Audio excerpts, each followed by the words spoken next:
When you give birth, either natural or cesarean or whatever, the first thing you wanted to see while you were there in the ward, right, on the bed, what was the first thing you wanted to set your eyes on as you regained your consciousness? Your child, right? So you would have asked the doctor.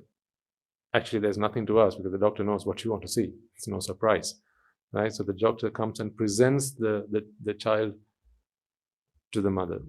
Here's the child. See, in that moment, if you remember, in that moment, there was no sight that was more delightful than that. Even if your child had a crooked nose, it mattered not. Even if your child had 3 eyes, mattered not. Because in that moment, that sight is the most wonderful sight in the whole world. In that moment. Because in that moment, that sight of the child is what you're looking for. You want to find that sight that is separate from every other sight in this world. In fact, if someone showed you somebody else's child, you'd still have accepted that. See, the mother doesn't need her child. The mother needs a child. The mother needs a child so that she can confirm her identity as a mother. That helps her to confirm her identity as a mother. You need to see the child. So in that moment, it could be any child. But the better the resemblance, the better for you. So you look at, oh yeah, she's got my eyes. Yes. Yeah. But she's got her father's lips. See? Aren't you all guilty of this? I mean, even either as parents or friends of parents, right? When you go to see, like what do you call them, baby showers, right? When you go to see the child for the first time, right? The moment you see a child with the mother and the father, what is the thing that you're supposed to do? You got to look at the child and go, oh, just like the mother. Look at the feet, just like the father. Look at the nose, just like the mother. Look at the eyes, if the grandmother is also there, just like the grandmother. You have to make them all happy. Because they're waiting for your judgment. It's like Judgment Day. You're waiting for your judgment. They're waiting for it. And whoever's there in the family, even if the dog is there, you still have to say something. Otherwise, they feel offended.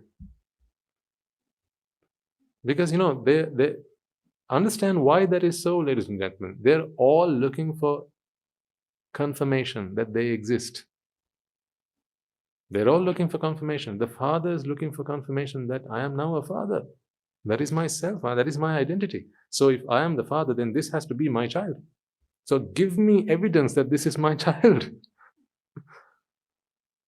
The more evidence I can get from this thing, the better I feel.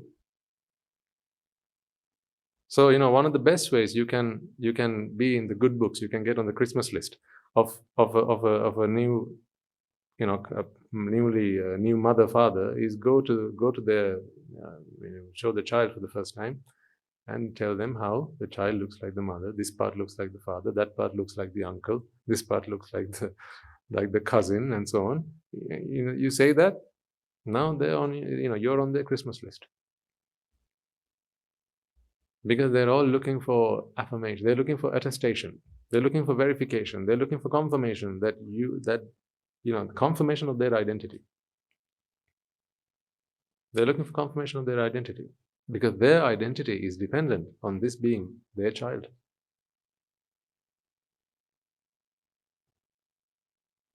Sometimes you even, actually there's no resemblance at all. Sometimes there's no resemblance, but you still say it, just because it's the nice thing to say, just to make them feel better. These are the displays that we put on show. These are the dramas that we play in society. This. We've all been there. We've done this. It's fine. In society, you have to be. It's like a theater, right? When you're out in society, be an actor. Do the drama. Tell them, yes, this is like mother. This is like. But then they'll say, no. I think her eyes are just like mine. Then you say, oh yeah, actually.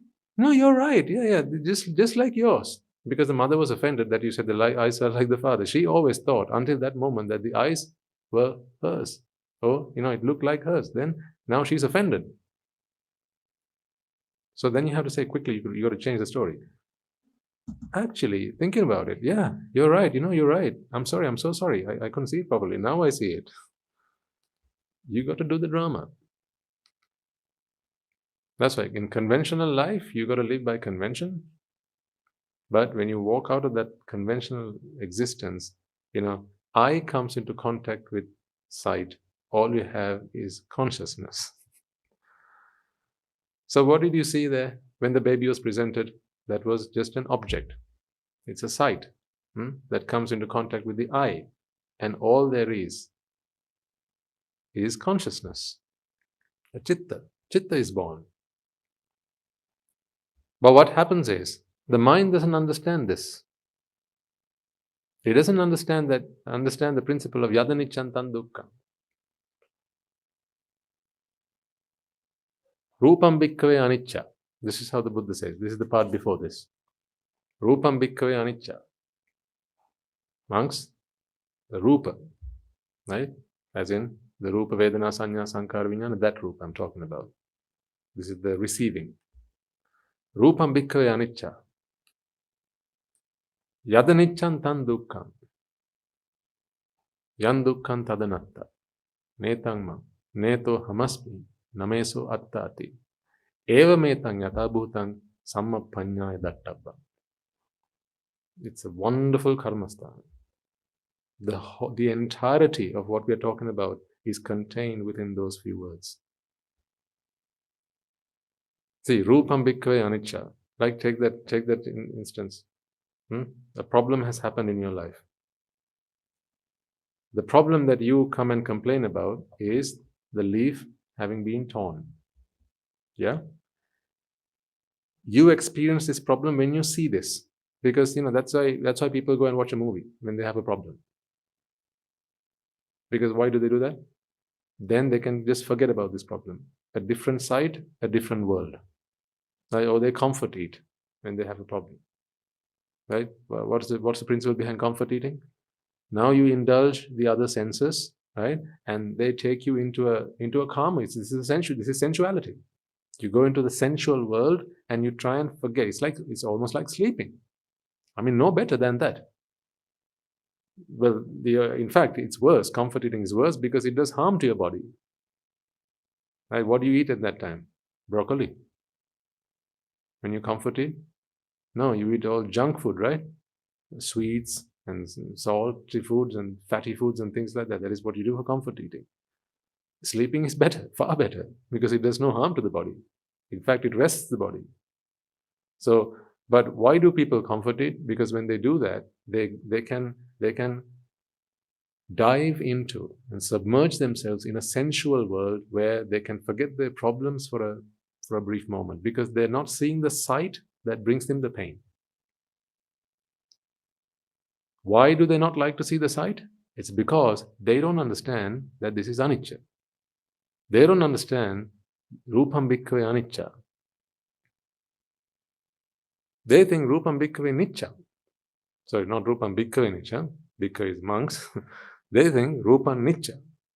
Rupa is nicca. In other words, they believe that that in fact a leaf exists.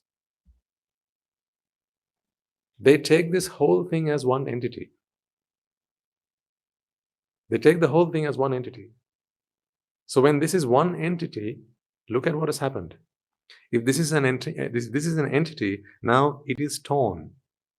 So what is torn now? The leaf is torn. So you call these two halves of a leaf. You see? You call these two halves of one leaf. So even when they are torn, you still see this as two parts of one leaf. You don't say that about this though. You'll say this is a whole leaf and this is two parts of one leaf. See, you have in your mind that this is two parts of one leaf. That one feeling. You know, that feeling that you can't help yourself but think that these two belong to the same leaf, can you? Can you like stop thinking like that for a second? Do me a favor. On the count of 3, okay? Can you stop thinking and perceiving that these two belong to the same leaf?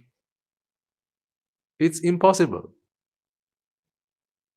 That is evidence that right now in the mind, Ayoniso Manasikara is happening. Because you see these two things as part of the whole. The sum of the parts are greater than the whole. Oh, beg your pardon. Sorry, what is it? The what is? Ah, yes, thank you. Thank you. The whole is greater than the sum of its parts, right? Thank you. The whole is greater than the sum of its parts. So you don't see these two as just the sum of parts. When these two things, you know, despite how close or how far they are, even if I held this far, you still feel that these are part of the same leaf. Can you still not see the leaf? You can see the leaf, right? You see these dotted lines? Those virtual dotted lines? Can't you see them? Yeah. Now if I turn this round like this, don't you know exactly what needs to happen for this leaf to come back together again? Now these are two parts of the one leaf. That one leaf is what I'm talking about here. Because you don't see Rupa as something, Rupa as being anicca. This Rupa, this is Rupa. This is Rupa, okay? Because you don't see this as a manifestation, you believe that this is part of this. This cannot be a manifestation on its own. This cannot be a manifestation on its own. This has to be together because you see this as a manifestation. This whole thing is one unit. You see that this whole thing is an entity. And when that entity you perceive as one unit, one thing, now when things happen, you feel that it is that entity, the integrity of this unit is what has been affected.